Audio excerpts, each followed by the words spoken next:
Good morning, everyone, and welcome to this February Cabinet meeting. My name is Councillor Milliar. I'm the leader of BCP Council and Chair of Cabinet. I'd like to welcome members of the public who have given up their time to be with us today, and of course to officers, Cabinet members and councillors who are in the room and online. First of all, I'm going to hand over to Sarah from Democratic Services to go over the housekeeping for today's meeting. Sarah. Thank you. Please note that this meeting is being recorded by the Council for live broadcast and will be published on the Council website for a minimum of 6 months. The meeting may also be recorded or streamed for live or subsequent broadcast by members of the public, although ultimate discretion in this matter lies with the Chair in case of disruption. For those in the room, please note if the fire alarm sounds, please exit the building by way of the nearest available signed fire exit route and make your way to the assembly point at the War Memorial in the gardens opposite the front of this building. Finally, please ensure background noise is kept to a minimum and mobile phones and other devices are turned off or switched to silent for the duration of the meeting. For those in the room, this includes turning off microphones and turning the volume down completely on your laptops. Thank you. Thank you. So agenda item 1 is apologies. We haven't received any because everyone is here. Agenda item 2, declarations of interest. Councillor Herritt. Just that I have a non-pecuniary interest for the item for Christchurch bid as a director of the board. Thank you. Any others? No indications. So moving on to agenda item 3 is confirmation of minutes, and this is of the Cabinet meeting held on the 14th of January. Can I have a proposer for this item, please? I'd like to propose the minutes. Thank you, Leader. Thank you, Councillor Moore. And someone to second, please. Happy to second, Chair. Thank you. Thank you, Councillor Hannah. Can I check, is there agreement?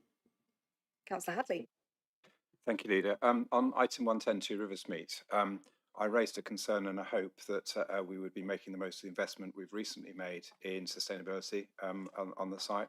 The minutes don't really reflect that. So where it talks about it being in effect standalone, it's trying to make sure that that it is tied into the building management and to the beneficial use of that investment. Thank you.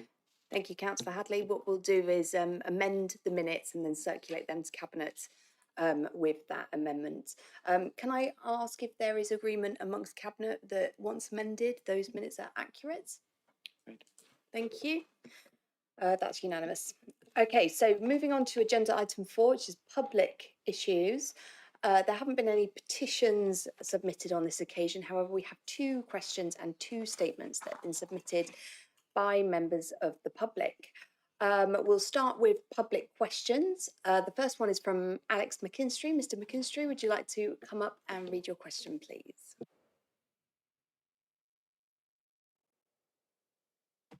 Thank you. Good morning, Leader. Good morning, Cabinet. Question is as follows. I note recommendation B in the Q3 budget monitoring report. I'll just read that out. Encourage senior officers, budget holders and portfolio holders to take all reasonable steps to reduce the forecast overspend in the final quarter of the financial year, unquote. And I was wondering, therefore, why the administration has created a brand new lead member role, lead member for performance, which I assume involves paying out a special responsibility allowance of £12,200 per year. Why has this role been created now, given the exhortations of retrenchment contained in the Cabinet papers? If you could summarise what this role actually entails and which portfolio holders the lead member will be working with, predominantly, that too would be useful, as there's been no press release concerning this role and there's no related job description showing on the BCP Council website. Thank you for your question. It's up to me to answer that one. So you're absolutely right to highlight the recommendation in the Q3 budget monitoring report about the need for continued financial discipline in the final quarter of the year. The administration takes that responsibility very seriously, which is precisely why the new lead member for performance role has been created. Councillor Dawn Logan was elected last year in the Talbot and Branksome Woods by-election, beating both Reform and the Conservatives. Dawn brings with her a wealth of relevant professional experience, including 5 years working as a consultant for Newton, a business that's currently undertaking improvement work in our local health system. Those skills, particularly around data analysis, performance improvement and system change, are extremely valuable, and we're determined that they should not go to waste. The lead member for performance role has been created to support Cabinet in driving better outcomes for residents. The focus is on using data intelligently, improving our performance culture, and ensuring the financial challenge set out in Q3's report is tackled both efficiently and effectively, and that we're improving both performance but also improving value for money for residents. Since her election, Dawn has been working hard to get to know the council in depth. She's already been engaging with scrutiny chairs, with directors and cabinet members to champion that more data-led approach in decision making. Importantly, the role does not replace or duplicate the scrutiny function, and far from it. Instead, it's about strengthening the organisation's ability to understand the performance issues early, act on them, and support both cabinet and scrutiny with better information. The lead member for performance will work across portfolios, but particularly close with those services where performance data plays a critical role in ensuring good outcomes. For example, in adult social care, children's services, even things like housing in the longer term and neighbourhood services. In practice, that means providing Cabinet with additional insight and capacity at a time when the Council must be more rigorous than ever in how it manages performance and financial pressure. I'm confident that this small investment will pay dividends for the council and for the residents who rely on our services every day. Thank you. Okay, thank you very much. The second question is from Janet Dale, who isn't here today. But can I ask Sarah from Democratic Services to read that question, please? Thank you. Question from Janet Dale on agenda item 9, subsidised bus services review. In 2026, is it acceptable for the senior citizens of Mudderford, its residents, parents with young children, be forced to take 2 buses to attend their local doctor's surgery and hospital for appointments or treatment? Since 2023, when our fully comprehensive half-hourly all-inclusive service was unexpectedly and drastically cut and replaced with a new once-hourly loop service route, which does not fulfil the medical needs or practical needs and is not beneficial to residents who live here and isolated Mudderford from its neighbouring communities, is this the treatment our residents and elderly Mudderford citizens deserve? Thank you, Sarah. I'm going to ask Councillor Hadley, as the relevant portfolio holder, to respond, please. Thank you, Leader. Janet, thank you for your question, your statement, which we'll hear in a minute, and the information you also provided with me separately. We have worked hard and been successful in protecting most of the bus services that the council have been subsidising. The X1, X2 is not a council subsidised service, and in common with the other X routes, is intended as a longer distance bus, in this case travelling between Lymington and Bournemouth. The route of the X1, X2 bus is in control of the bus company. The change arose because of the collapse of the yellow buses and the routes that they served. Shortly after the change in 2023, the Moorbus General Manager highlighted that they saw increased use with more passengers from the Somerford area who had been previously served by the yellow bus, and that calling at Sainsbury's was proving very popular with Highcliffe residents. Mudderford still has the service via the 1C, as you say, and although you highlight it as an hourly service, because it goes in a loop, it is actually half hourly at both Christchurch and at Somerford Sainsbury's, and twice hourly on a less even basis at the other stops. It takes you to Sainsbury's, to Christchurch and to central Bournemouth.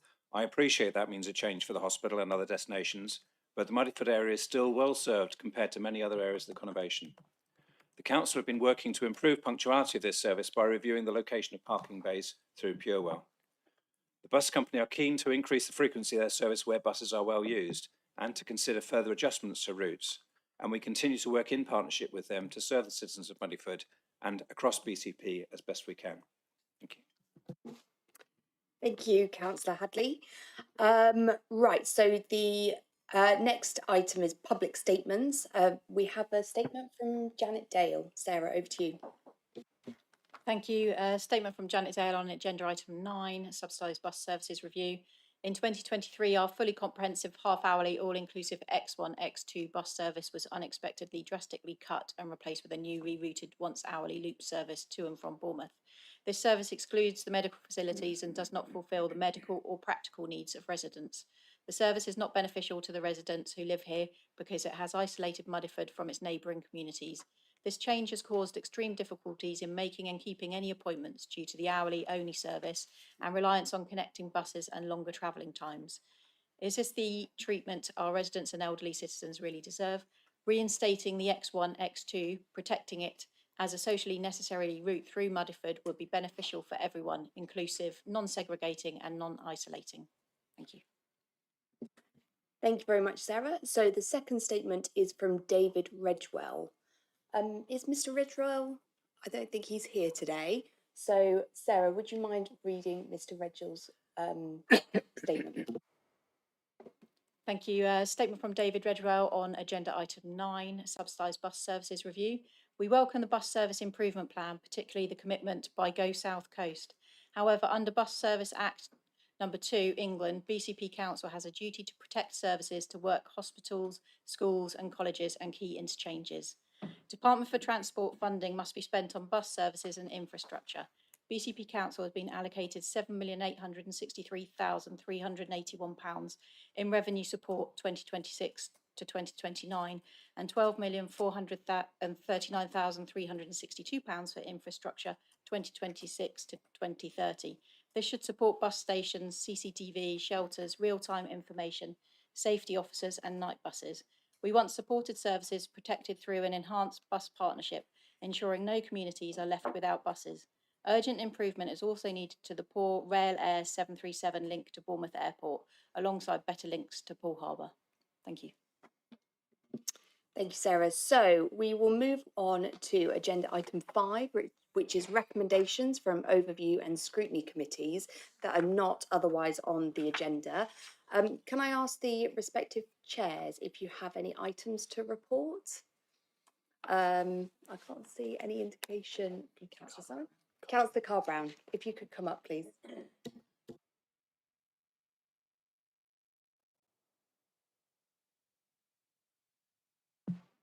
Good morning, Leader. Good morning, Cabinet. Yes, we had a very good meeting last week, and a couple of items produced recommendations not on the agenda. I think you have them in your supplementary papers. So in Investor Save budgets and the high needs block of the dedicated schools grant, I don't know if you're aware, but we've been doing a deep dive into the budget of children's, actually largely covering a lot of the area that I think Councillor Logan will be looking at in terms of our area, in terms of our committee. And so this was the second of our deep dive papers into the high needs block spend, focusing on what's being done to embed future cost avoidance measures with greater early intervention and wraparound initiatives for families and schools to offer the support they need. The discussion highlighted the need for investment in the IT systems that support staff so that different functions talk to each other and data and monitoring are made easier and more meaningful. And I can read out the recommendations. So the committee agreed to make Cabinet aware that we note the current high needs block position and the impact and cost avoidance of the initiatives implemented to date, including the increased supply of specialist places, the early years inclusion model, and the positive impact of the portage service. Endorse the Investor Save programme and the establishment of the High Needs Block Deficit Recovery Plan Board, including its role in improving a benefits measurement framework to evidence cost avoidance and prevent double counting across initiatives. And finally, to support the progression of the following priority initiatives: the digitalisation of high needs block funding processes integrated with the SCM upgrade, the Synergy case management upgrade to go live, that's happening later this year, and pre-EHCP targeted funding model, and that's subject to affordability and governance. And I suppose you might touch on that in some ways, but I just thought it was its own standalone, so, you know, I'll go there now. And then finally, we also had a working group report come in on family hubs. And I wanted to thank actually the staff of the family hubs we visited. Many of us did visit. We went to the one in Poole, and we really appreciated the time the staff gave to us. And they were very proud, quite rightly, to show us their work, what they had created, which is a warm and supportive environment for families. And we certainly encourage all councillors to get to know their family hub. And we'll be looking at the Best Start centres that are being introduced later this year as well as ongoing work. And the committee endorsed the working group's findings and submits the following recommendations to Cabinet. To note the scrutiny that has been undertaken on family hubs and the working group's finding of the strong staff commitment to community engagement. And it endorses to endorse continued support for family hubs with future priorities to include investment in staff capacity, professional development and enhanced tools to evidence impact. Thank you very much. Thank you, Councillor Carr-Brown, and I believe Councillor Rich Burton will be coming back in due course to the committee in response to those recommendations. Oh, Councillor Burton. I mean, only just to thank the Chill Zone for their work and the working group for their work. I was at the meeting, as you know, and it was a really interesting feedback. And it's always good to learn what from other eyes, what people see. So I do note that, and yes, we'll look at those. Thank you, Councillor Burton. So moving on to agenda item 6, which is the council budget monitoring for 25-26 at Q3. Councillor Cox will be presenting and proposing the item. Is there someone to second, please? Happy to second that, Leader. Thank you, Councillor Brown. Over to you, Councillor Cox. Thank you, Leader. The budget monitoring report for 25-26 really does provide an overview of the council's financial position for the fiscal year, including the revenue and capital budgets, the savings deliveries, the reserve status, the DSG challenges that we face, and the HRA performance. The council is forecasting a £4.6 million overspend in 25-26, the current year, primarily due to the pressures in adult and children's social care, with some offset of additional income and savings elsewhere. The Wellbeing and Children's Directorates show significant overspends, while resource and central budgets report surpluses.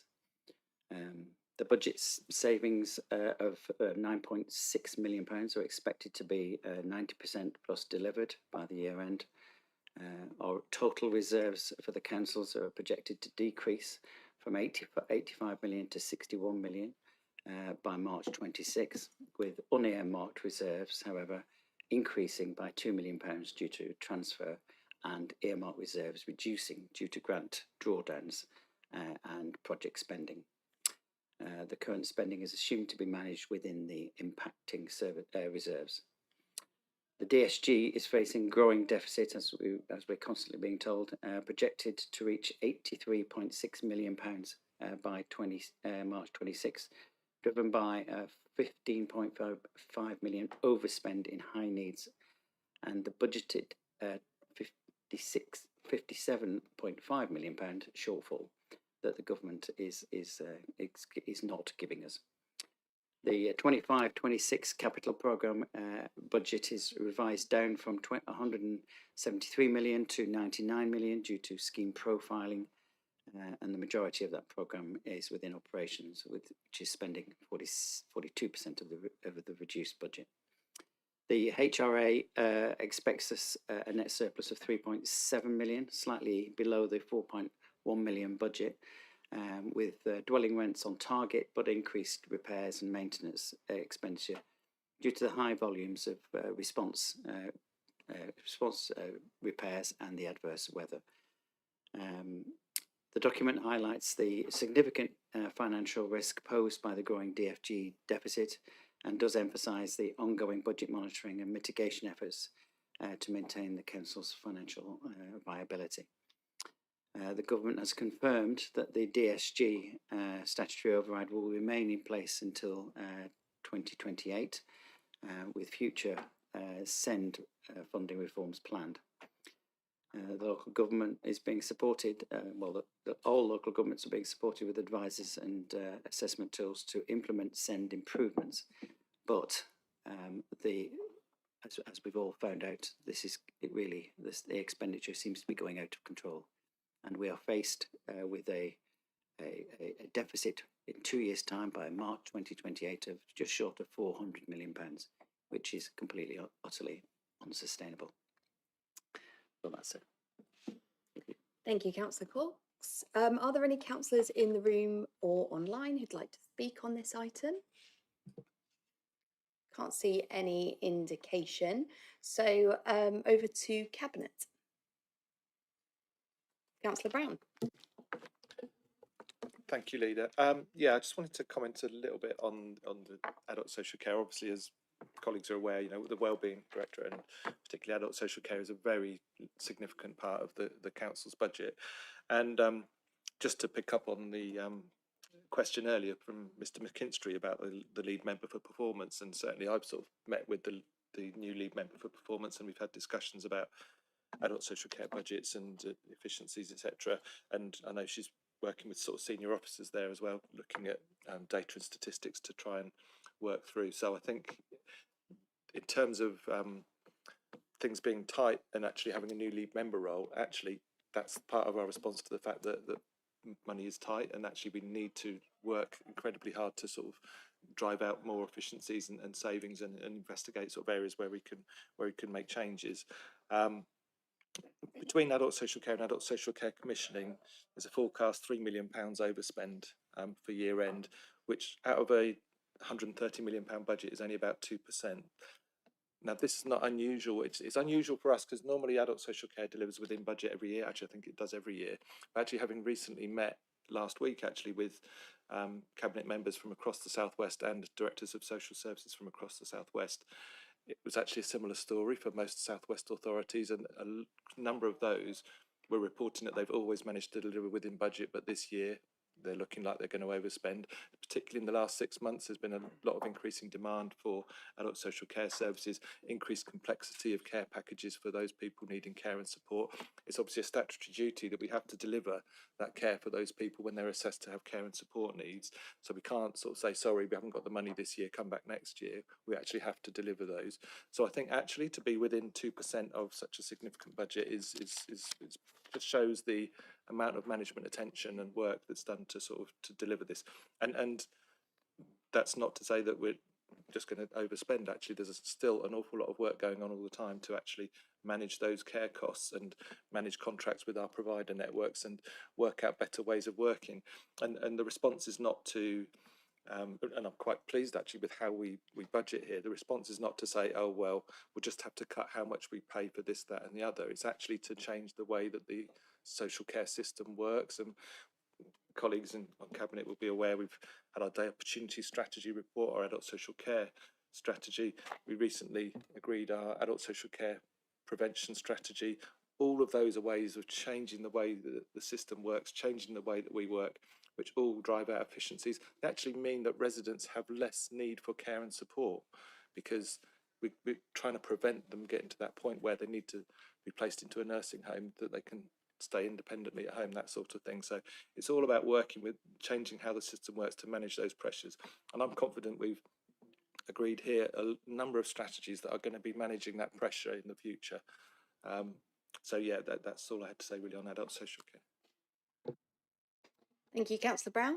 Any other? Councillor Wilson. Thank you. Yeah, I just wanted to highlight the actual underspend in strategic housing and partnerships. I think that's really impressive considering the results that we've had over the course of the last financial year. We've seen more cases of homelessness and presentations than ever before, and we've managed to prevent more than ever before.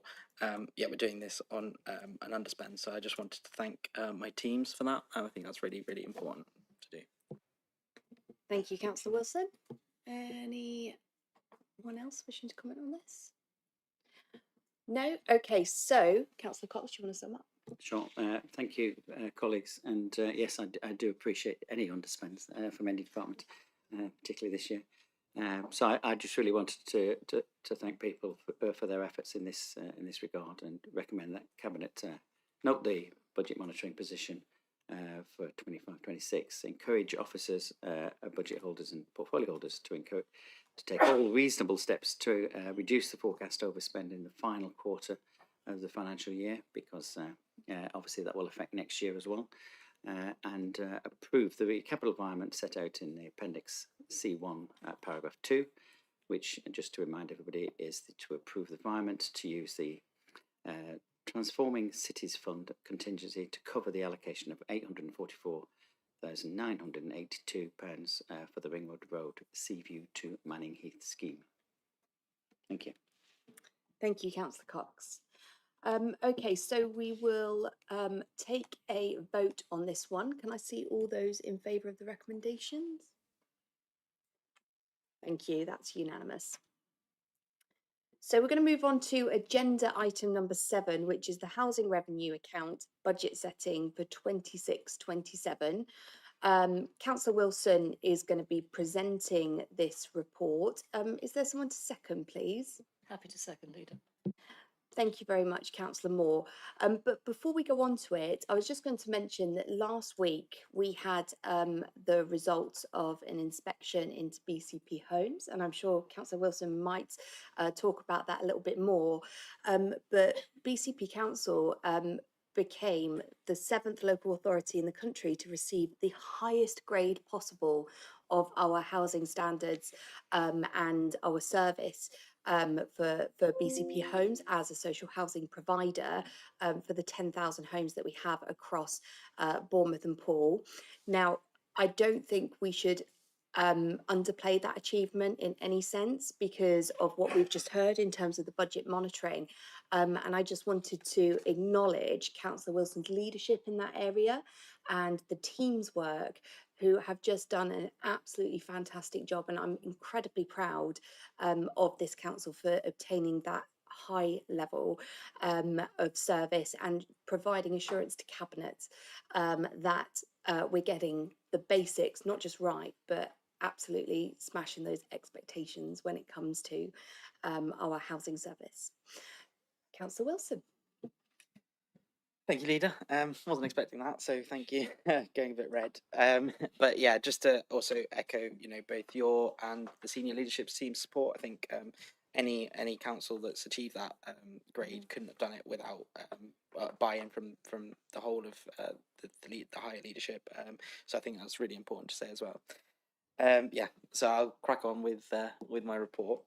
I'm really pleased to present this year's housing revenue account budget because at its core, this is about giving people safe, warm, good quality homes, and doing so with a long-term responsible plan behind it. This budget is fully aligned with our 30-year business plan, which gives us stability to invest confidently in our homes, our communities, and our residents. Our HRA remains in a really, really good financial position, with reserves staying above the recommended minimum, which means we can keep delivering improvements where they matter most. The proposed rent increase of 4.8% is set nationally and keeps our rents amongst the most affordable in the area. But the real story here is what this income allows us to deliver. Next year, we're investing £43 million in major works across our housing stock, a further £25 million in planned maintenance. That means upgraded kitchens and bathrooms, better roofs and windows, stronger building safety measures, and more reliable essential components that make people's homes safe and comfortable. We're also continuing a huge programme of work to improve our energy efficiency, with £2.3 million over the next 4 years to get every home to EPCC by 2030, and £2.8 million a year, every year after, to drive down carbon emissions. We're making homes warmer, cheaper, and which is both supporting our climate goals and our residents' households' budgets. I also want to highlight the improvements we've been making in antisocial behaviour. We've strengthened our approach, improved how we respond to issues, and invested in better support for communities. These changes are already helping people feel safer in their neighbourhoods, and this budget enables us to keep building on that progress. Importantly, though, our recent inspection, which has already been mentioned, but I thought I would subtly squeeze it in, has recognised the huge strides we've made. While we received a C1 judgment, and the regulator did praise our leadership, transparency, and improvements in safety and quality, our focus is to keep improving, and this budget helps that improvement journey. Alongside all of this, our tenant sustainment and our Your Money teams continue to support some of our most vulnerable residents, helping people get their tenancies, manage their finances, and stay well in their homes. So overall, I believe that this is a positive, responsible, and forward-looking budget. It strengthens services, improves homes, delivers new homes, tackles ASB, drives carbon reduction, and keeps the HRA on a strong financial footing. So I'm happy to present the budget and recommend it to Cabinet as set out. Thank you. Thank you, Councillor Wilson. Are there any councillors who are not on Cabinet who wish to speak on this item? Can't see any indications. Cabinet. Councillor Moore. Yes, thank you. I would also like to thank the housing team for this really good and interesting report. Regarding the proposed rent increases, rents can only be increased, as we've just heard, in accordance with Ministry of Housing, Communities and Local Government. That is currently by CPI, Consumer Price Index, plus 1%, currently 4.8%. So an approximate example would be a 3-bed house currently renting at around £111 a week will increase to approximately £117 per week. So, but obviously residents on low incomes are, of course, eligible to help through housing benefits and universal credit. So as we've already heard, BCP Homes has achieved a C1 rating, which means the council housing stock in Bournemouth and Poole is well looked after. And Christchurch tenants are, of course, already looked after by a housing association. So for me, there is a clear correlation between decent housing and better outcomes for residents. For example, well-maintained housing minimises the risk of respiratory health issues and trips and falls.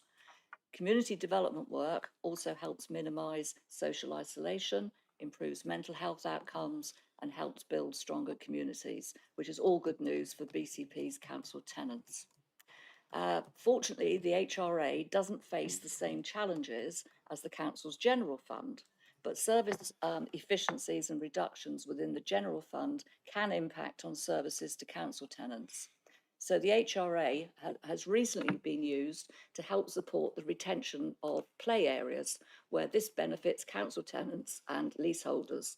For example, HRA funding was used to secure Mallow Road Play Park and the play park in Hasler Road in my Camford Heath ward, amongst others. And I think this is a really good report. It's a pleasure to read, and I'm very pleased to be able to second it.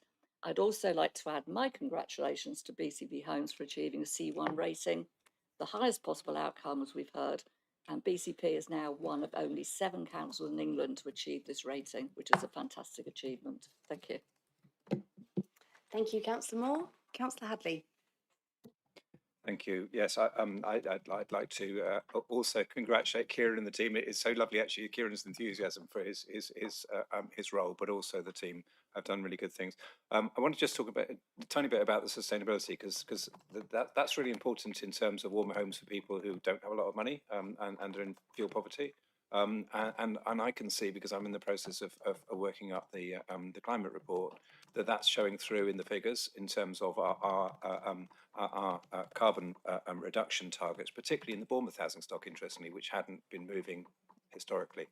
So there's some really good work going on there, both in terms of looking after our most vulnerable residents who are potentially in our social housing stock, and also hitting our carbon targets, which is also important to me. So congratulations, thank you.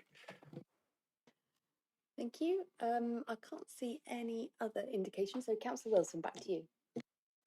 Yeah, I suppose just to say thank you, obviously, to Cabinet colleagues for your kind words. When Councillor Hadley indicated that he wanted to speak, I thought he was going to be pushing me harder, because that's normally his his way. You know, he's keen to get the highest possible sustainability outcomes across the council. Yeah, I just want to say as well, a massive thank you to my entire team. Seamus, who's online, if there was any tricky questions that I couldn't answer, has been absolutely fantastic throughout the whole, not just the budget setting process with this report's about, but also throughout our improvement journey to get a C1 rating. I've got a fantastic director of housing and public protection who is really so committed to not just settling for a C1. We want C0. We want to create an entirely new grading. We really want to push it as far as we can. And yeah, just all the staff in BCP Homes are just so incredible. That the passion and genuine care for both the tenants and the homes that they live in is phenomenal. So just want to really pass on my thanks to them. Real team effort, and yeah, and hopefully this budget will enable us to continue that work. So yeah, thank you. Thank you, Councillor Wilson. So can I take a vote on this item, please? It's a recommendation to recommend for Cabinet to recommend to Council the budget on the HRA. So all those in favour of that recommendation, please. Thank you. That's unanimous. So moving on to agenda item 8, which is the revised local validation checklist. I'm going to be proposing this item. Is there someone to second this one, please? Thank you very much, Councillor Herritt. This report seeks Cabinet approval for a new local validation checklist, ensuring that BCP Council has an up-to-date and enforceable framework for validating planning applications. National legislation sets only a limited number of mandatory documents required for validation, so local planning authorities are permitted to adopt their own local lists to provide clear expectations for applicants and support an efficient planning process. The current BCP checklist was created in 2021 and it's now out of date, and it was never actually formally adopted in the first place, leaving the council exposed to risk and limiting its ability to require the necessary supporting information from applicants.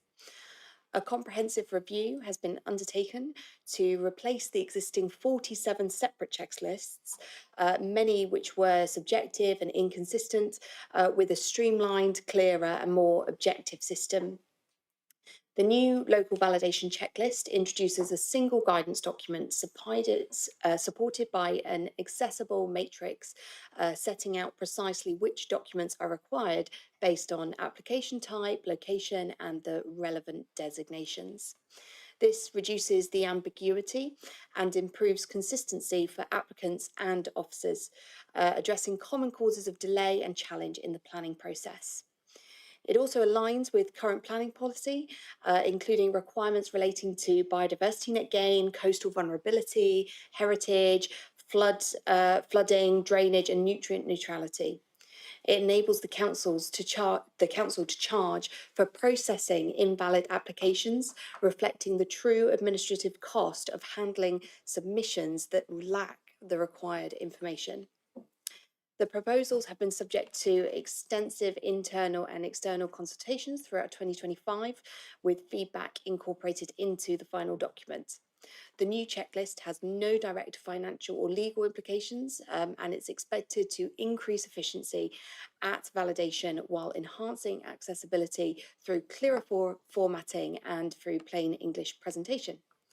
Cabinet is recommended to adopt the new checklist, but we will also be delegating authority for minor future updates to the Director of Planning and Transport in consultation with the relevant heads of services if we approve this today.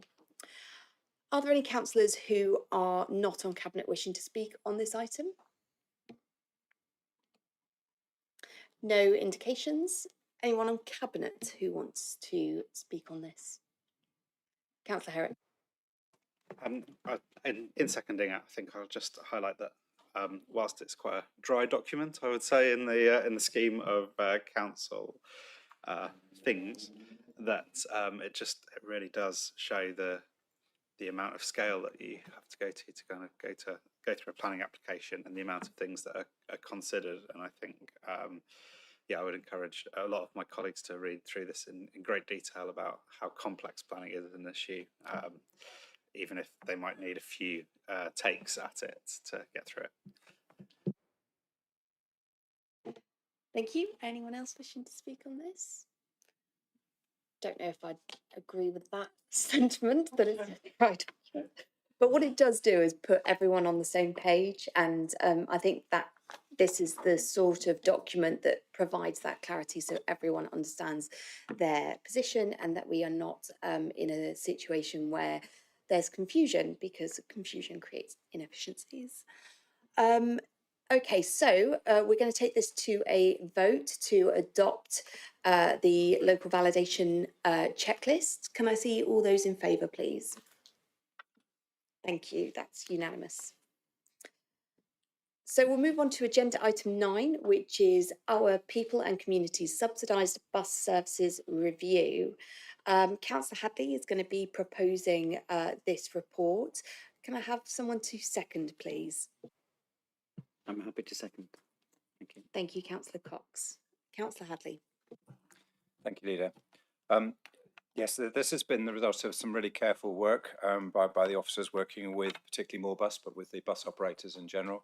It's partly as a result of changes that nationally in terms of the amount of money we get from government and the way in which it's given. And the statement you had at the beginning of the meeting highlighted the 4-year total sum of money that we get from government.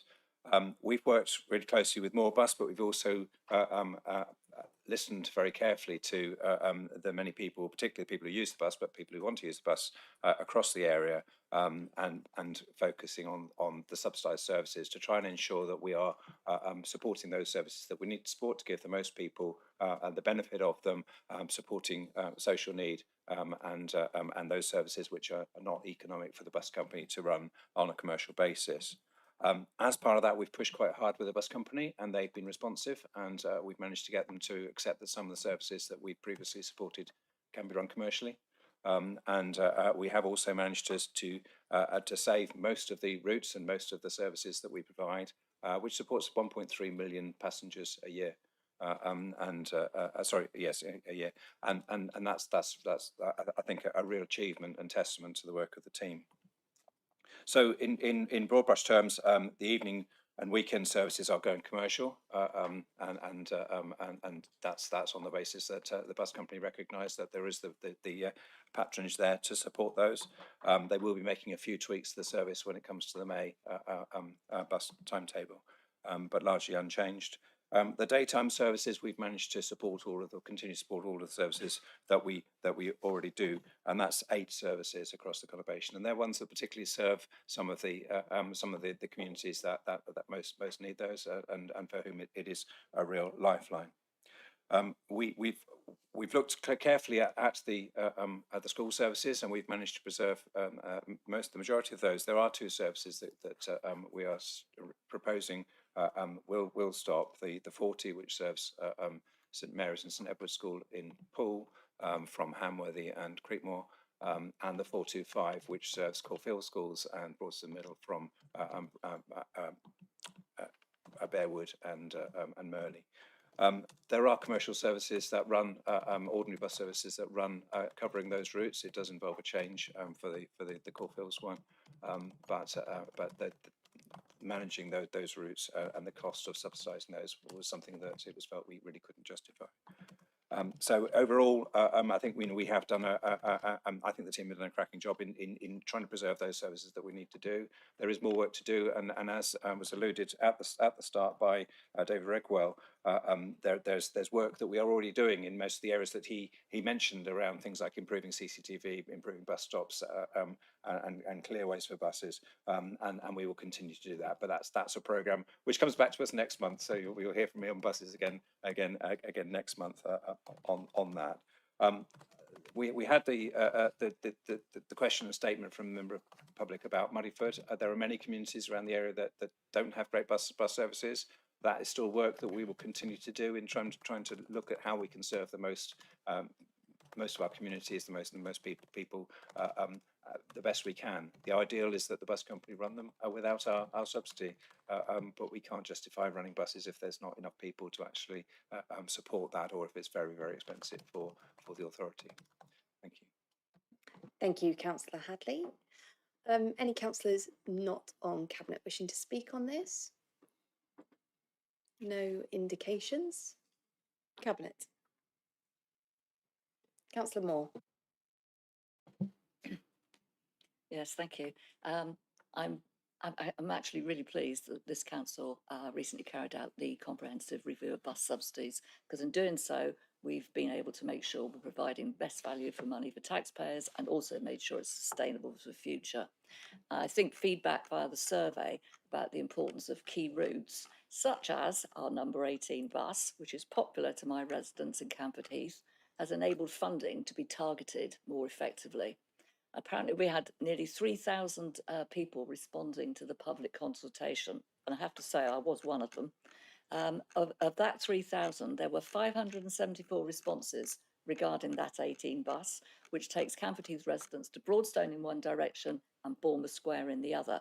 And I'm really pleased that the number 18 will continue to run on the same routes and to the same timetable.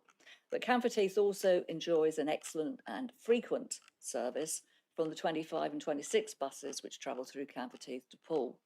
And 299 residents responded to the 25 and 26 service about evening routes, and 283 responded to the use of the 25 and 26 on a Sunday.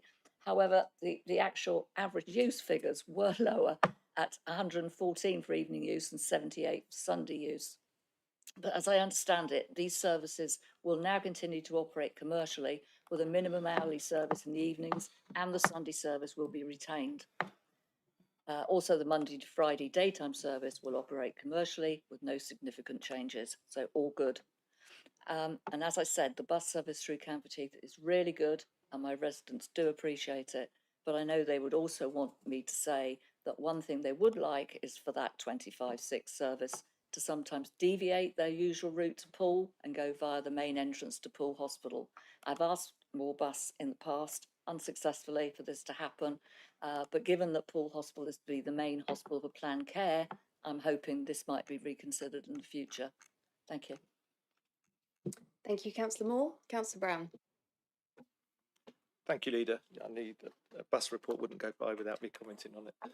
Gained somewhat of a reputation.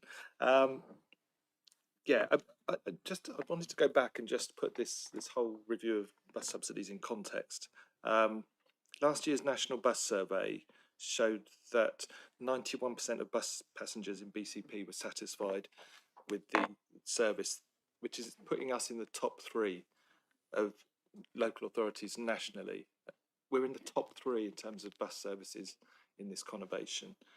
We've got a really excellent partnership working with Moorbus, and I think that was demonstrated when yellow buses failed and Moorbus stepped in to cover the breach. The bus service improvement plan, which I know I go on about probably too much, is really delivering really significant improvements on an already excellent service. So it's helping, and that helps all road users by encouraging people to use public transport. This morning I used the new number 11 service to come into this cabinet meeting. I was the very first passenger on that 11 service, as you know, at 5 o'clock in the morning last May, when the first bus ran. And I even used the £1 council commuter club ticket to get that bus. It only cost me £1 to get in here. And again, the commuter club supported by the bus service improvement plan. So we're getting a lot of things right in terms of making fares affordable, improving services, launching new services, increasing the frequency of services through the bus service improvement plan. But we're still spending 1.6 million odd on bus subsidies, and 860,000 of that is from the council budget. And I've seen online and in the press criticism about the council carrying out this bus subsidy review and upsetting passengers, and them being unsure about what the future of those services were. But it's absolutely the right thing for us to do, to consult with residents and bus passengers about the future of those services, about how they use them, about the routes that they run, how frequently they run, and to look at, are we getting the best value for money from the council tax that we're spending on supporting those bus services? I think it would be remiss of us not to have done this review and just keep spending council taxpayers' money supporting these services without actually stopping and thinking, are we getting bang for our buck. And so I think council taxpayers expect us to be being responsible with their money and doing that. And let's look at what the outcome of that is. We've responded to the views of passengers in that consultation. 99% of bus journeys have been protected and are going to continue with a substantial saving to council taxpayers, because more buses are stepping in to cover many of those services commercially, and we're managing to work with our bus service improvement funding to protect those services as well. In my ward, I'll just mention the Monday to Saturday service, the Route 32 is continuing as is. And as Councillor Hadley said, that serves a lot of those sort of communities that don't have other routes going through their area. The evening Route 4 that goes through Merley down into Poole, that's been protected and taken on commercially. The Sunday Route 4 and the Sunday X6 service, which I've used, those are also being protected and continued. And yeah, there's some changes to the school services, and I know I'm in discussion with the officers about those, but I'm confident that there are other commercial routes that are available and can step in to cover for those. So I think it's a complete win-win, the results of this review. We've already got really excellent public transport services in this area. We're making improvements to it. We're working with the bus company to actually take on a number of those routes commercially, because people are using them and they're proving popular. And we're saving money for council taxpayers. I just don't see the downside in any of that, and I'd really like to thank the officers in our transportation public transport teams for the work and the partnership working that they do with Moorbus, and just welcome the outcome and encourage everybody to download the Moorbus app and use the buses. Thank you, Councillor Brown. Councillor Burton. Yeah, thank you, Leader. First off, this report, there's a huge amount here to celebrate, and it's a lot happening. I do have to, you'd probably understand that I have a certain amount of pulling apart on this one because of the school bus subsidies. Just a background, because of course I'm ex-teacher, and I spent actually the majority of my teaching actually in a faith school. And faith schools actually rely on buses an awful lot to get. So seeing the cut of the subsidy on these buses, of course, did ring some alarm bells with me. Now, Councillor Brown didn't mention this, but both he and I actually took one of these buses on a journey. We did get some funny looks on the bus, because we were by far the oldest people that's ever been on that bus, other than the driver, and the driver was half our age. And I would say I got on him early and went down to Wimborne to Cove Hills. What I would say, and this is slightly off piece, the behaviour of the young people on that bus was impeccable. When I visit Cove Hills, which I will do in a couple of weeks' time, I must tell them that it was great to see that virtually every young person that got off the bus at Cove Hills actually stops and thanked the driver, which I felt. So I do have a few reservations. However, I've had lots of conversations. I've spoken to some of the people who use it, some of the parents who use it, and I totally understand these subsidies have to be removed. The subsidy for the I know the 425 actually is paid for by Children's Services, and the subsidy is quite large per child to use that bus, and there are, as it says in the reports, other routes available. I still have concerns that maybe some young people who I still don't know about may be affected more than we think, and I would encourage, if anybody is in that situation, to contact me so that we can look in and see what any improvements can be made. So generally, I'm going to support this, but I just wanted to make sure that people understood that I had a bit of a personal pull on this. Thank you, Councillor Burton. Anyone else wishing to speak on this item? Councillor Martin. Yeah, thank you, Leader. Just very briefly, echo. This is a brilliant report. Great news, despite some noises off occasionally on from some people. But this is brilliant news and great work by the team and Councillor Hadley, who is tireless in his advocacy of public transport. So I think that's just worth noting. The second point is, I think it's also worth noting that we have a really great bus company in the local area, Moorbus, who work with us really well. And I particularly grateful to them for, and Councillor Hadley referenced the Sainsbury's service through Highcliffe, and actually managed to speak about Highcliffe before I have, which obviously doesn't happen very often. And that has been a real success story. And that's brilliant. And then finally, I would just like to say that it occurred to me that from last week, I think I'm now eligible for a bus pass. Difficult though it is to believe, I'm sure. So I would like to thank Councillor Brown and Councillor Burton for their advocacy for buses. Because of your enthusiasm, I'm going to hot foot it down and get a bus pass from the council as soon as I can. Thank you. Thank you, Councillor Martin. Councillor Herrick. So pleased to say that I'm not eligible for a bus pass for a few more years yet, although it does feel like it's rocketing towards me at speed rather faster than I would like.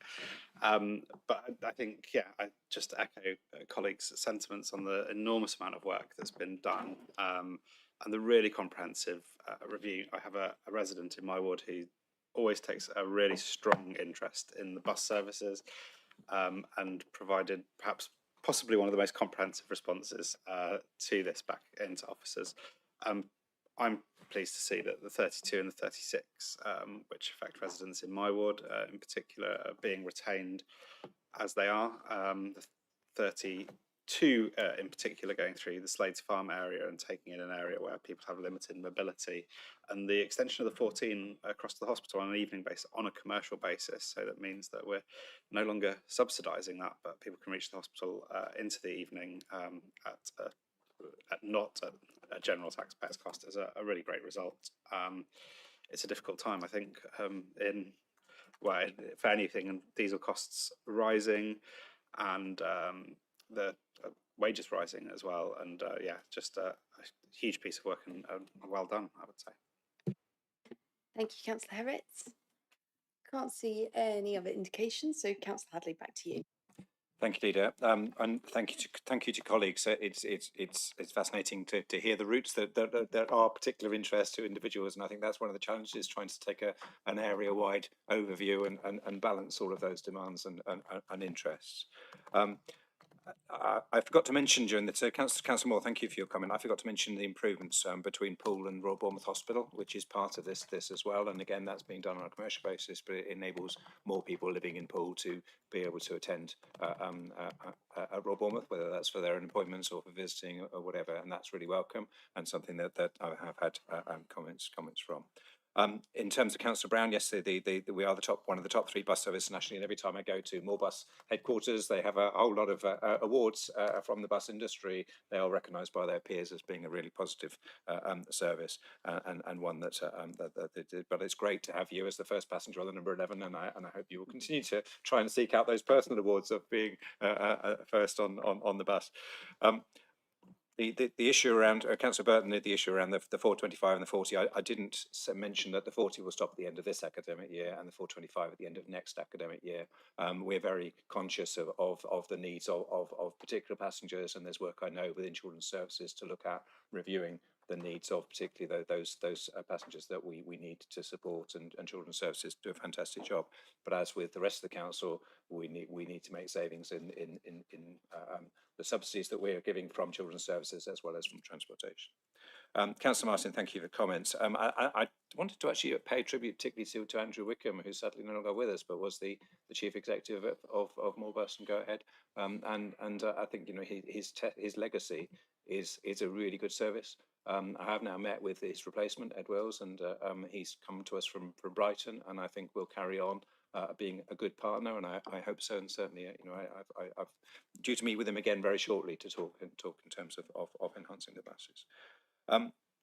Yes, and Councillor Herrick, thank you again. Your local services, but also that extension to the hospital. I think it's really important from the whole conurbation that we do that. I have been in communication with the hospital as well in terms of their staff bus and whether that could be available for the public. And I also wanted to mention, because David Regwell mentioned it and I forgot earlier, the 737 airport bus. That is an obligation on the airport from their planning consent from some years back to run an hourly bus. They're not doing it, and that's something that we are pursuing to try and encourage them to do that. Actually, more for the employees at the airport and for the industrial parks around it, because they're up there every day. So whilst people want to have a bus for their annual holiday, and I would too if I was catching a plane from Bournemouth, it's really the people who are up there on a very regular basis that will sustain a bus service.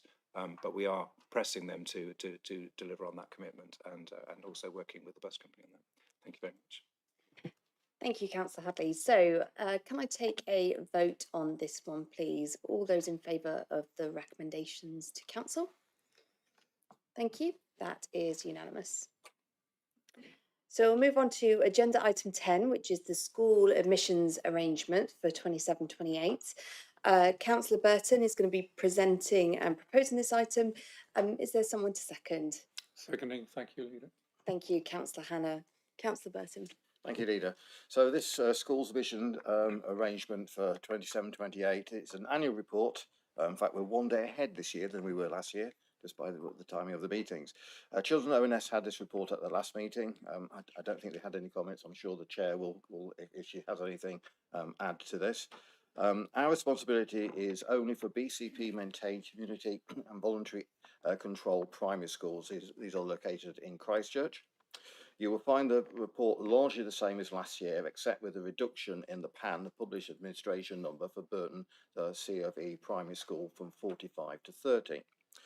A public consultation on the proposal for the admissions arrangement was held from the 10th of November 25 until the 22nd of November 25, not, as it says in the report, actually December 26, because that is a bit longer than the consultation needs to be, and it hasn't arrived yet. This is due to the lower birth rate. If a school PAN number is higher than the number of children who might attend the school has to keep the capacity to house and educate the published PAN. This means they're having to maintain capacity that they're not using, which is costly and hampers them serving the rest of the pupils on roll. One other thing that I'd like to highlight is the in-year fair access protocol, which is mentioned in the report. This is there to allocate school places for children who find themselves without a school place mid-academic year. These are often children with either challenging behaviour or those those excluded from other schools, or children in care, or refugees and children with special educational needs. Schools attend regular meetings to discuss and agree places for these children, and once agreed, schools cannot refuse to admit a child designated under the Fair Access Protocol, even if the year group is full. The meetings that make these decisions are so vital to our most vulnerable school children. Decision makers are normally head teachers and their deputies, and I would like to that they do. I'll try that again. And I would like to say that they do help these children into their schools, and I very much appreciate that. Also, looked after children may be admitted to a school above the administration number if it's felt by the local authority that a particular school is the most appropriate placement to met the needs of the individual child. I mention this just to reassure us all who are corporate parents that our children will get a place even if the school looks full. I'll leave it there, Jeff. Thank you, Councillor Burton. Councillor Carr-Brown, do you wish to speak on this one?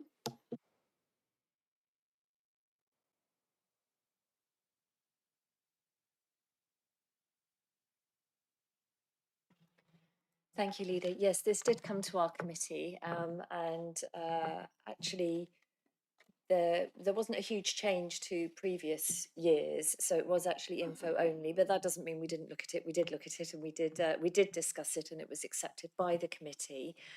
One thing that was raised, we had a statement from a member of the public at the beginning of our meeting that was relevant to this item, and it was relating to setting reasonable school catchment areas so that the availability of safe, active travel routes for walking, cycling and buses, to follow on from the previous item, are always taken into account as part of that. And I just wanted to add that I would actually personally like to see the designation of safe school routes as active travel routes. I think this fits with our agendas around the health of our children and young people, their families, congestion and air pollution. And the committee heard how we work with all schools, maintained and academies, on admissions and accessibility, but parents ultimately clearly make the choice of school for their child, and therefore the journeys that their children need to make to get to school. But yeah, we did have a discussion on this, and we're happy for it to go forward to Cabinet. Thank you. Thank you very much, Councillor Carr-Brown. Can I see if there is anyone else who is not on Cabinet wishing to speak on this item? Can't see any indications. Anyone from Cabinet? Councillor Hannah. Thank you, Leader. Yes, very happy to second this, and it does seem quite a straightforward proposal in terms of the actual change in the policy. The reduction from 45 to 30 places at Burton Primary seems fully justified in terms of the falling birth rates. What I did quite like in terms of the report was the paragraph which explained the actual justification in terms of the school itself. If I may read it, the proposed reduction is intended to strengthen the school's financial sustainability and support effective planning, resourcing and delivery of the curriculum. This change will help provide children and their families with a stable and well-supported educational experience. As a former head teacher, I would fully support those aims. So yes, very happy to second. Thank you. Thank you. I can't see any other indications. Councillor Burton, anything you wish to add? Yeah, not a huge amount, thank you, Alida. Just say that I also support the idea of looking at active travel routes around schools. I just remind though that this report is only about the schools that we are an admissions authority for. Of course, academies in other schools are their own admission authority, although so we work with them, but this report doesn't actually apply to them. So although I note what came, and I totally agree, it can't affect this particular report. Thank you, Councillor Burton. Okay, so can I see all those in favour of the recommendations? Thank you, that's unanimous. We'll move on to item number 11, which is early years and mainstream schools funding for 26 and 27. Councillor Burton will be introducing this report as portfolio holder. Is there someone who could second this one, please? Again, happy to second it. Thank you. Thank you very much, Councillor Hannah. Councillor Burton. Yes, thank you, Leader. Again, this is an annual report, and with previous years, it's highly regulated by the Department of Education. The early years single funding formula is with the Schools Forum. The report says on the 16th of February, but this meeting has now been postponed by a week as of yesterday, so it'll be now on the 23rd of February. In previous years, the consultation, discussions, recommendations at the Schools Forum and preparation for this meeting have all taken place by now. However, the late announcement this year, the 15th of December, being so close to the school holidays, meant that previous providers don't have all the information to respond to the consultation in the statutory way. So the early years funding has increased in line with expanded entitlement for working parents.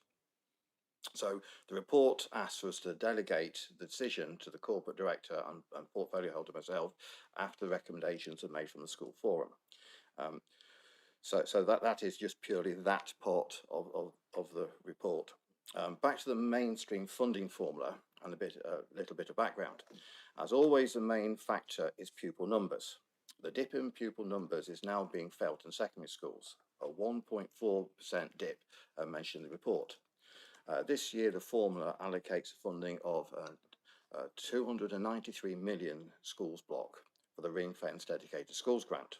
Last year's it was a 285 million, so a 2.8% increase compared with an average inflation for last year of 3.4%. Falling numbers means it's difficult for schools to manage their budget and it makes its life slightly harder. So we need to agree with the recommendations from the Schools Forum to adopt the funding formula so that all schools get a fair outcome as worked out by the Schools Forum. I can vouch that the discussions were complex at the forum and there were so many possible variables and combinations of variables. All the details are in the report, but a fair deal was worked out. The special schools always abstain from voting on this because this funding doesn't go to them, and so they don't feel it's fair to vote. We always mention the possibility of transferring the 0.5% of the school's block into the high needs block, and this decision must be taken each year. The Schools Forum has always been happy to transfer up to 0.5% if surplus. As I have just explained, this year there's no surplus, in fact a 0.15 million deficit, so no transfer of the high needs block is included. Any transfer other than this has to be agreed by the government, and they have made it clear that they would not agree any such transfer. I mentioned this because there was always been discussions about this in previous years. I think I'll again leave that there and take any questions. Thank you very much, Councillor Burton. Anyone not on Cabinet wishing to comment on this one? No indications. Anyone on Cabinet? Councillor Hannah? Again, formerly seconding leader, and as a former head teacher just mentioned, and also a former chair of Children's Services Scrutiny, not in this council but in another council, I'm very conscious of the complexity of all of this, and I think Councillor Burton has already helped explain that complexity to us. So could I express appreciation to the director and her colleague officers and to all those at Schools Forum for the detailed consideration that they give, and of course to Councillor Burton himself as portfolio holder. The one other thing to add is that I note the rationale for our having to make the decision in the way that we're making it. Is based on late announcements from the government this year on the 15th of December. And I've got to say, I find that a little regrettable. I do appreciate that the government has got serious financial challenges, but it's also the case that so do local authorities right across the country, and so does this particular local authority. And late announcements, and this is not the only late announcement, do put serious pressure on council officers.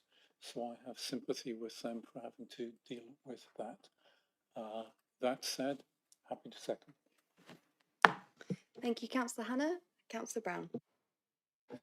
Thank you, Leader. I just wanted to comment quickly on this because when I look at the summary funding settlement table, for me, it does sort of reveal the sort of government priorities in terms of education funding. That, and when I look back at last year's report, last year the early years funding block increased from 36.5 million to 53.5 million. That was a 46% increase for early years funding. That's followed by this year going from 52 million to 62 million, nearly £10 million increase, 18% funding for early years.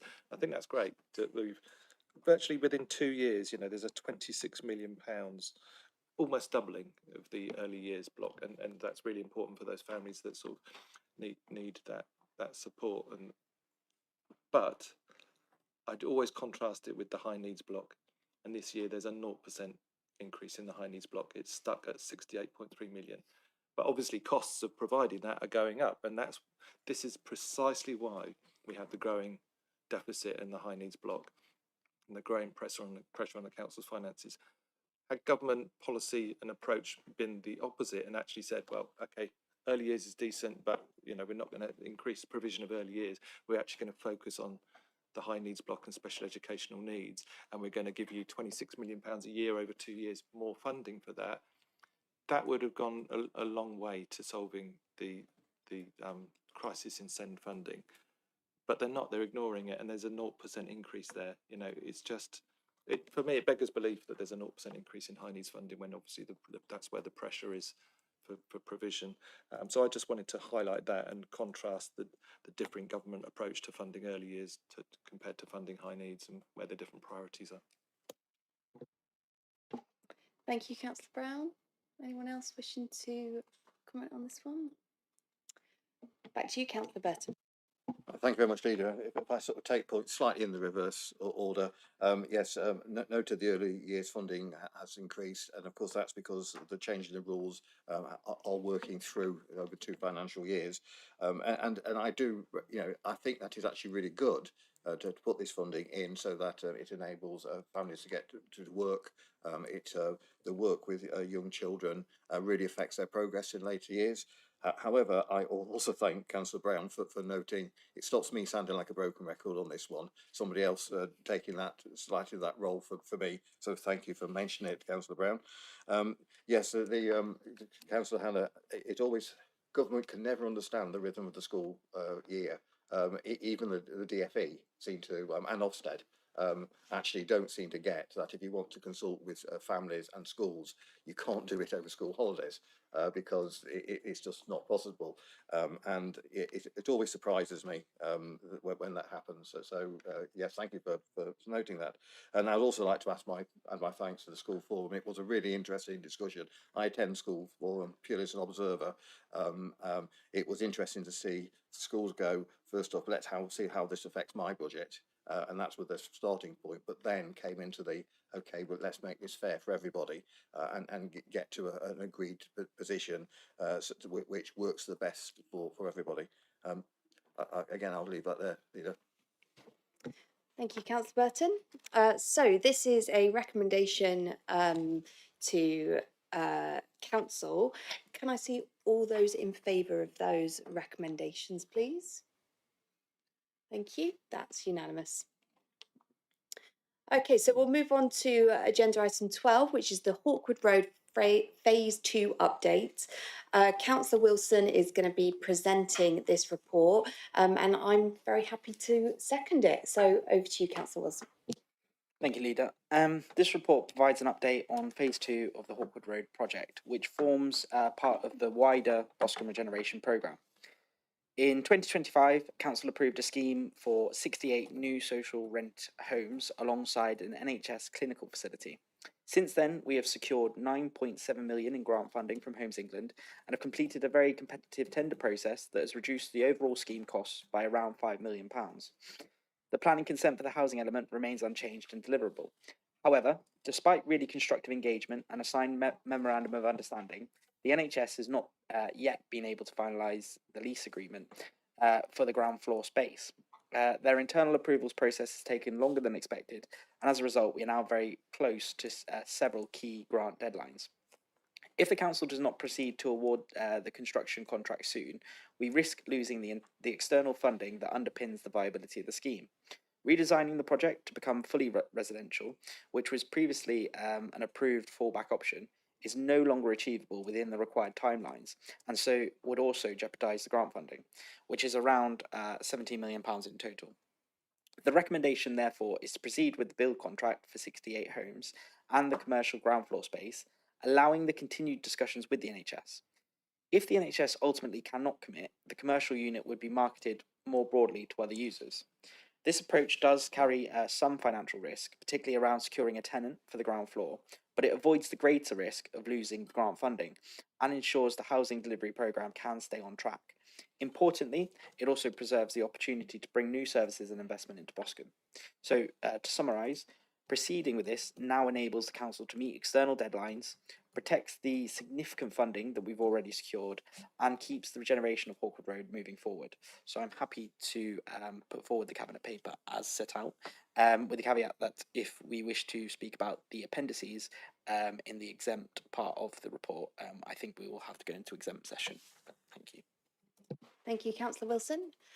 Any councillors not on Cabinet wishing to speak? Councillor Canavan, if you could come up, please.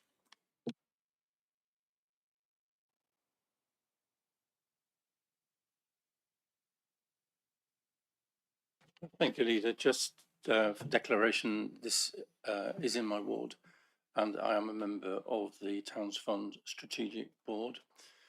As Councillor Wilson's just described, we are at a critical point with this development, and if we don't do this, we risk losing the whole project, which would be a disaster for the area. You will be aware, Leader, from the emails that you had from me, to ask whether or not these recommendations, which I support, by the way, entirely, could be strengthened in some way. What is a particular concern to me at the moment is, as Councillor Wilson will be aware, the nature of the reporting process with MHCLG has changed. This has caused a bit of confusion with local residents, but the money that was within the Towns Fund to fund the project management element of this delivery will disappear at the end of March. And my concern is the potential gap that creates in terms of actually delivering this project.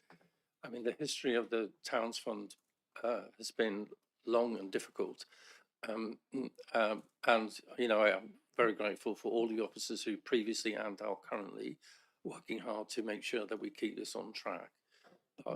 But that is my concern, Leader, and I was just my email to you asking whether or not we could in some way strengthen these recommendations to ensure that, you know, that whoever needs to take those decisions can take those decisions in order to be able to deliver this project. Thank you. Thank you, Councillor Canavan, and I'm sure Councillor Wilson will refer to that in his summing up. Can I see any other requests to speak at all? Anyone from Cabinet? I think I would just add as well, as I'm seconding this paper, I think there's been a huge amount of frustration over probably the last year and a half now around where we stand with this development. And I just wanted to confirm to Councillor Canavan and to residents and to everyone who may be listening is just how committed we are as an administration to delivering this project. I think it is a fantastic scheme, and hopefully we will get that buy-in from our partners in the NHS. But because it was a cabinet council decision, we're going through the governance now to get that reversed so that we can at least progress, and most importantly to secure that £17 million that government want to contribute, that Homes England want to contribute to this scheme. So I'm really pleased that we are now in a position to progress this, and I hope that council will agree when it comes for a decision later on this month, that providing those 68 homes is absolutely well, incredibly important, and that this scheme gets delivered. So back to Councillor Wilson. Thank you, Leader, and thank you, Councillor Canavan, for your contributions, and also, you know, the work and the effort that you put in over the course of the time, you know, on the Towns Fund board, and with this project in particular. Just to reassure you, I think that obviously I think there are issues with the, you know, the way things are reported with MHCLG and the changes that are being made, and the funding for the board running out at the end of March. But the actual programme project management will continue to be resourced within the kind of investment and development team. It sits within the housing delivery, and the funding for the team is accounted for in the HRA business plan, which we bought in December. So yeah, as the leaders already kind of emphasised, it remains a real priority for us.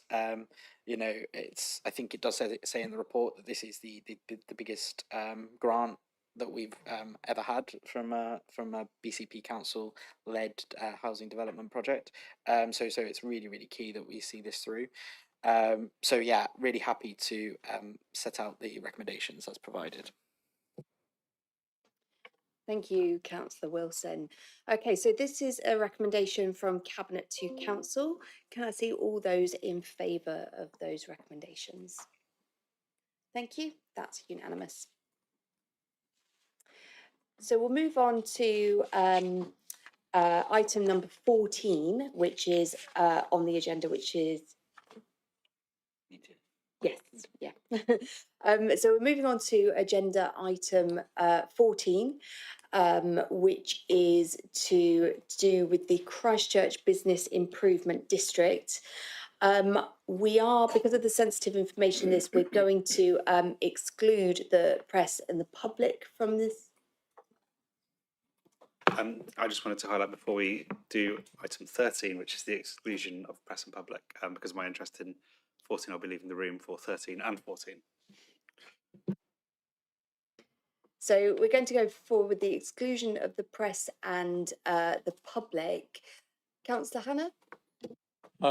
Thank you, Leader. I was going to move item 13, but I did wonder before doing that whether you might wish to take items 15 and 16 whilst the press and public are present. Thank you, Councillor Hannah. Yes, and then we can close the meeting so that people aren't having to then come back in. So agenda item 15 is urgent decisions taken by the Chief Executive in accordance with the Constitution. Chief Executive, is there anything to report? There's nothing to report in this section of the meeting. Thank you. Apologies, Councillor Herritt. And then agenda item 16 is the Cabinet Forward Plan. And as we'll be aware, this has been published and is available to view both on the Council's website and as part of the agenda items. Okay, so we're going to go back to agenda item 13. Councillor Hannah.